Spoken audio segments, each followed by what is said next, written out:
So this story is called Tammy and Me. In 1975, I met Tammy Taylor through friends at Fairfax High, whom I first met at a Kinks concert in 1973. The whole gang had all recently graduated from Fairfax and begun college life at UC Santa Barbara, and like all serious scholars, formed a rock band. The band was called The Virgins, with my two friends, guitarist Larry Jacobson and Jesse Jacobson, no relation. Hi, Larry. And lead singer Sean Taylor, who was Tammy's older brother. I was feeling a little lonely, so impulsively I drove up to see The Virgins debut. My road trip had me going straight up PCH until I hit the campus, and I immediately headed over to Tammy's dorm. Tammy and I became fast friends, having lots in common. She was my age. She was an actress, played guitar, loved bands, and had an impish wild streak. In the summer, we continued our newfound friendship back where we lived in the blandness of the San Fernando Valley, discovering another shared passion, the effervescent pop band The Quick, which we sipped like cherry cola.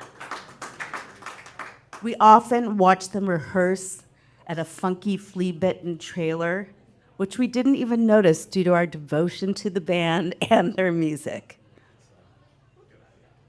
Since The Quick were managed by Kim Fowley, we were privy to most of the gossip about his musical ventures.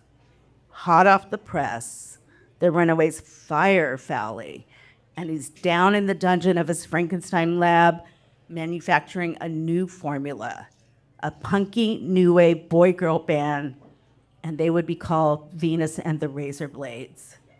Instead of one cherry bomb singer, there will be two, one blonde and one brunette to cover all male fantasies and double the jailbait appeal. Ugh.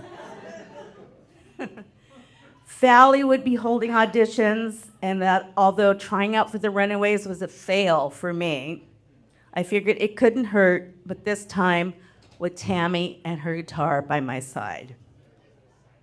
When we got there, we saw a sea of kids waiting to get into the space at Farham Boulevard. Once we got inside, front and center was the so-called mayor of the Sunset Strip, Rodney Bingenheimer, who greeted us with his stock phrase, "It's all happening." And there was the towering ringleader Fowley, whom I disliked intensely after an encounter at Rhino Records where he outed me for being bisexual, just to get laughs from the crowd he was lording over. My junior high school crush, drummer Daryl Randazzo and Danny Benaire from The Quick, took turns playing each configuration through the long, exhausting day. And Tammy and I made it to the runner-up group, but always a bridesmaid, never in a band. Valley said casually, "Hey, you kids should keep practicing together."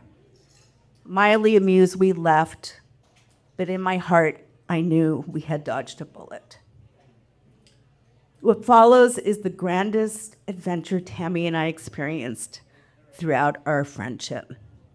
It all happened one night in 1976 at the Harold Lloyd Estate in Hollywood. It was going to be a party to end all parties. Paul McCartney, with Wings Over America's grand celebration of their two successful albums, Band on the Run and Venus and Mars. We were not cordially invited. In fact, we were common gatecrashers, but brutally determined to succeed at witnessing the spectacle with all the groovy rock stars that were sure to be in attendance. Tammy, armed with her compact Instamatic camera, and the two of us dressed in our finery found ourselves at the ivy-covered large chain link fence in front of the grand mansion. High heels be damned. Nothing could stop us from reaching the pot of gold at the end of the rainbow, the private, ultra-exclusive rock and roll party of the year. We reached our goal with only a few minor nicks and scrapes, which was nothing, when we finally saw the light at the end of the tunnel, and it looked like heaven. Laid out before us were white tents where they were serving fancy gourmet food and white tables and chairs filled with the who's who of musicians and A-listers that most teenage girls only dream about. And did I miss the dress code memo? Whoops. The decor and everyone, including Tammy in her prom dress, with its smattering of flowers, were in saintly white. My outfit was most unfortunate, saying, "Look at me. I'm a gatecrasher." I stuck out like a sore thumb in a black top and a dark floral skirt that I had worn at my Sweet 16 party, with one minor white accessory, my pearl necklace my parents bought me.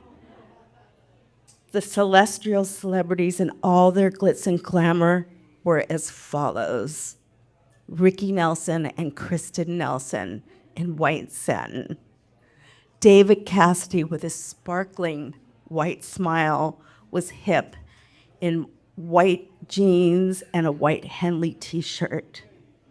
Michael Jackson, pre-nose job with a perfectly coiffed afro, wore a white tuxedo. And Jerry Beckley from America was casual cool in a gauzy white shirt and white jeans. Jack Nicholson and Angelica Houston were debonair in white tie. And Frank Zappa looked sexy in a groovy white blazer, blue jeans, and an unbuttoned white shirt bearing his chest. Could you tell I was a stylist later? Best of all, I sat on Zappa's lap, and Tammy took our photo. In fact, Tammy took everyone's photo, and all the rock stars were totally cool with it, thinking she was just doing her job.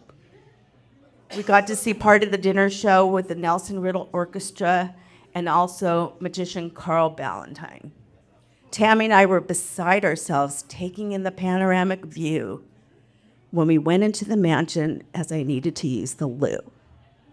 On the winding staircase were Paul and Linda McCartney and their children, looking just like a Norman Rockwell Christmas card. Soon after, Linda took the children upstairs, and Tammy, overcome with emotion, went over to Paul, Sir Paul, and asked if she could get a photo with him and Linda together. And he smiled and kindly said, "Sure, as soon as she comes back downstairs." Well, this seemed golden for a second. But from the corner of my eye, I started to see something. And I thought, this can't be good. I whispered to Tammy, I think we need to leave. And she emphatically said, "No, I want to get a picture of Paul and Linda." I saw signals being thrown and fingers pointing at us. In an instant, security guys came over demanding to see our invitation. Tammy, trying to think fast on her feet, lied and said, I think my boyfriend has it." The guards replied, "So where's your boyfriend?" Tammy stammered, "On the dance floor, I think." Not buying it, they shook their heads, and bam, we got tossed into the Pinocchio tram with a few other naughty party crashers with donkey ears. We were ferried to the entrance of this date on the other side of the rainbow, back to the real world. Well, not too real. We were still in Hollywood after all. Looking back, I was always a punk, not into rules or dress codes, but I would have traded all of that to be a knight in white satin, flitting about with all the anointed ones until the wee hours of the night. Tammy's photos, now weathered and faded, are still brilliant bursts of a starry scene, a bygone era of big budget soirees, unfettered optimism, a bygone era where the brightest lights in pop music and entertainment shall never be forgotten. Thank you.